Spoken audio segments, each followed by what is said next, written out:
سب سے پہلے سلمان صاحب مجھے یہ جاننا ہے کہ واقعی الیکشن کمیشن کنفیوژن کا شکار ہے یا پھر معاملہ کچھ اور ہے، مخصوص نشستوں کے حوالے سے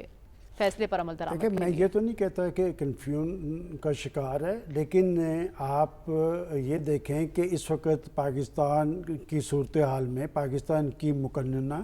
پاکستان کی عدلیہ اور پاکستان کی انتظامیہ کے درمیان جو ایک کیفیت طاری ہے وہ ریاست کے حوالے سے بہتر نہیں ہے۔ چاہیے تو یہ تھا کہ آج کی صورتحال کے اندر پاکستان اپنے معاشی حوالے سے یکسوئی اور سنجیدگی اختیار کرتا اور ٹیک آف کرتا۔ اب جہاں تک الیکشن کمیشن کی بات ہے کہ آپ دیکھ لیں کہ پاکستان کی سپریم کورٹ جو ہے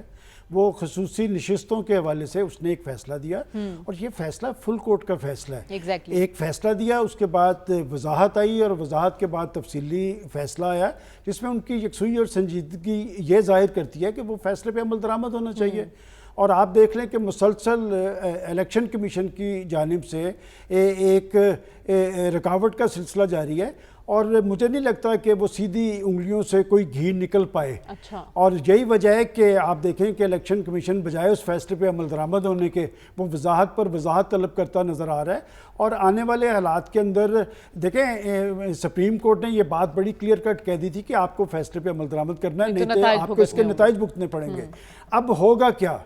کہ بات یہ کہ اگر آج الیکشن کمیشن یہ کرتا ہے، اور اس بات کا احتمال موجود ہے کہ اگر ایک ادارہ پاکستان کی سپریم کورٹ کے آرڈر کو نہیں مانے گا تو پھر آنے والے کل کے اندر اور بھی پاکستان کے ادارے موجود ہیں۔ اور ہوگا کیا کہ اگر پاکستان کی سپریم کورٹ جس نے یہ کہا تھا کہ اس کے نتائج آپ کو بھگتنے پڑیں گے، تو پھر نتائج کے طور پہ اگر توہین عدالت ہوتی ہے، پھر یہ میں بات آپ کو بڑی کلیئر کٹ بتا دوں کہ اس میں پھر حکومتیں ساتھ نہیں کھڑے ہوتی۔ لیکن سلمان صاحب میرا سوال یہ ہے کہ سپریم کورٹ الیکشن کمیشن جیسے آئینی ادارے پر توہین عدالت کی کارروائی کر سکتا ہے؟ کیونکہ پی ٹی آئی تو بہت کچھ کہہ رہی ہے، وہ توہین عدالت کی بات بھی کر رہی ہے، آرٹیکل 6 کی بات بھی کر رہی ہے الیکشن کمیشن کے اراکین کے خلاف۔ دیکھیں، وہ جب آپ آرٹیکل 6، مجھے تحریک انصاف کا نہیں پتا، دیکھیں پاکستان کا آئین کہتا ہے کہ پاکستان کی بڑی عدالت یا عدالت عظمیٰ یا عدالت عالیہ کے احکامات پر آپ نے عمل پیرا ہونا ہے، اور یہ کیفیت اب سے طاری نہیں ہے، یہ الیکشن کے عمل کے ساتھ سے جاری ہے۔ اور یہ بات بھی دیکھنی چاہیے، ایک بات میں سمجھتا ہوں کہ الیکشن کمیشن درست ہے،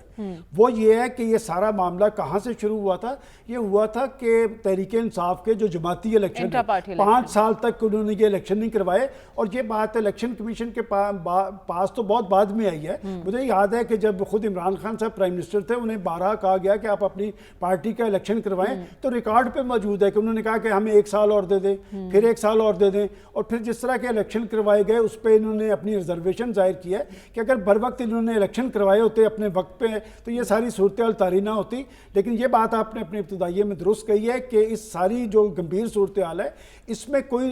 اچھا رخ متعین ہوتا نظر نہیں آ رہا کہ آنے والے حالات کے اندر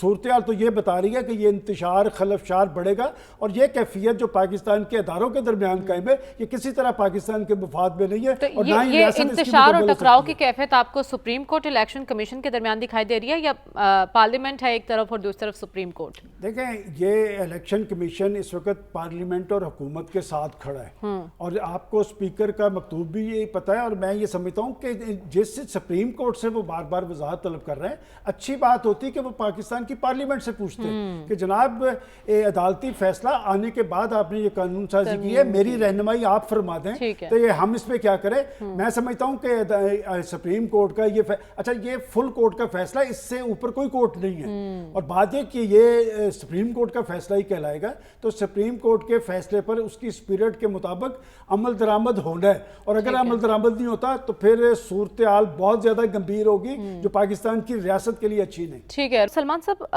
سننے میں یہ بھی باتیں آ رہی ہیں کہ اکتوبر کے پہلے ہفتے تک حکومت آئینی ترامیم پیش کر دے گی اور وہ منظور بھی ہو جائیں گی، آپ کی بھی یہی پیش گوئی ہے، لاسٹ پروگرام میں آپ نے یہ کہا ہے، لیکن مولانا تو کسی طور پر راضی ہوتے نظر نہیں آ رہے، ہونے کیا والا ہے؟ دیکھیں مریم، یہ جو آئینی ترمیمی عمل ہوتا ہے یہ بہت زیادہ سنجیدگی کا متقاضی ہوتا ہے، یہ عام قانون سازی نہیں ہے جس میں آپ ایوان کی اکثریت کو ساتھ میں لا کر کسی بھی ایشو پہ آپ قانون سازی کرتے ہیں۔ اور اس وقت جو صورتحال بنی ہوئی ہے، جیسے ابھی پہلے سیگمنٹ میں بھی سب نے ریزرویشن ظاہر کی ہے کہ یہ صورتحال کسی طرح ملک کے مفاد میں نہیں ہے، اور یہ جہاں تک آپ نے کہا کہ اکتوبر کے پہلے ہفتے میں اس پہ پیش رفت ہوگی، ایک غلطی وہ نہیں کریں گے۔ کیا؟ یہ کہ انہوں نے جب پہلے یہ اجلاس بلایا تھا چھٹی کے روز تو نمبرز گیم ان کی پوری نہیں تھی، اسی لیے آپ کو یاد ہوگا جب اجلاس بلایا گیا تھا میں نے آپ کو کہا تھا کہ یہ نہیں ہوگی کہ مجھے تو نظر آ رہا تھا کہ مولانا فضل الرحمان کے حوالے سے کہا گیا کہ ہمارے نمبرز پورے ہیں، ہوم ورک کمپلیٹ ہے، کہا گیا اس کیبنٹ سے اپروو نہیں تھا وہ مسودہ، اور مولانا فضل الرحمان کے حوالے سے اس طرح کے سگنل آ رہے تھے کہ شاید وہ ان کے ساتھ ہوں گے۔ اب کیا کچھ تبدیلی میں سمجھتا ہوں کہ جب تک ان کی نمبرز گیم پوری نہیں ہوگی یہ اجلاس نہیں بلائیں گے، اور جو آئینی ترمیم اگر زور زبردستی سے بھی ہوئی اس سے ایک نیا بحران طاری ہوگا۔ جہاں تک مولانا فضل الرحمان اور تحریک انصاف کی بات آپ کر رہی ہیں کہ انہوں نے کہا کہ ہم ایک مشترکہ مسودہ، اور وہ مولانا کی تعریف کر رہے ہیں، کل مولانا تو آئینی عدالت کے بارے میں بڑے یکسو ہیں، اور پاکستان کی پولیٹیکل پارٹیز آئینی عدالت اپنے اپنے وقت کے اندر سب کی ضرورت رہی ہے، اور ہو یہ رہا ہے کہ جب یہ اس طرح کی قانون سازی کوئی دوسری جماعت یا حکومت کرنے کے لیے آتی ہے تو وہ کہتے ہیں کہ میں نہ مانوں۔ تو میں آپ کو جو بتا رہا ہوں، آپ نے کہا کہ مولانا فضل الرحمان اور تحریک انصاف میں یکسوئی ہے، میں نہیں مانتا کہ یہ یکسوئی ہے۔ وہ مولانا فضل الرحمان کے ساتھ نہیں کھڑے ہوں گے، ہو سکتا ہے مولانا فضل الرحمان اپنے کسی ایجنڈے پہ ہوں، وہ ایک ذہین سیاستدان ہے، وہ اپنے مفادات دیکھتے ہیں، وہ ملاقاتیں ضرور کر رہے ہیں، لیکن میری اطلاع تو یہ ہے کہ تحریک انصاف نے یہ کہا ہے کہ کسی صورت بھی اس آئینی ترمیمی بل میں ہم نے ان کا ساتھ نہیں دینا، جبکہ مولانا فضل الرحمان لچک رکھتے ہیں، وہ سیاست میں مذاکرات کی بات کرتے ہیں، وہ آئینی ترمیم میں ڈائیلاگ کے عمل کے ساتھ بڑھنا چاہتے ہیں، تو مولانا فضل الرحمان کے بارے میں آپ حتمی طور پہ یہ نہیں کہہ سکتے کہ وہ تحریک انصاف کے ساتھ کھڑے ہوں گے۔ اگر مولانا تو خود 1973 کے آئین کے تناظر میں چیزوں کو دیکھتے ہیں، لہٰذا اگر آئینی طور پہ کوئی ایسی چیز ہو جو پاکستان کے اندر اس آئینی بحران کو ختم کر سکے تو مولانا حکومت کے ساتھ بھی کھڑے نظر آ سکتے ہیں۔ ٹھیک ہے، تو آپ کہہ رہے ہیں کہ مولانا تو آئینی عدالتوں کے حق میں ہیں۔ سلمان صاحب، سابق وزیر اعظم خان صاحب کی اگر میں بات کروں تو ان کی بہت امپریسو تقریر رہی تھی، اور اس کے بعد اب شہباز شریف صاحب نے خطاب کیا، اور ان دونوں کا اگر آپ کمپیریزن کریں تو آج وزیر اعظم کے خطاب کو آپ کس طرح سے دیکھ رہے ہیں؟ دیکھیں، اس میں چونکہ 1.5 منٹ ہے، بات یہ ہے کہ فلسطین میں پیدا شدہ انسانی صورتحال پہ جب ہم عالم اسلام کی طرف دیکھتے ہیں تو وہ فلسطینیوں سے یکجہتی کا اظہار تو کرتے ہیں، لیکن اسرائیل کی ڈٹ کر مذمت کرتے نظر نہیں آتے۔ میرا خیال ہے کہ شہباز شریف صاحب نے نہایت جرأت مندانہ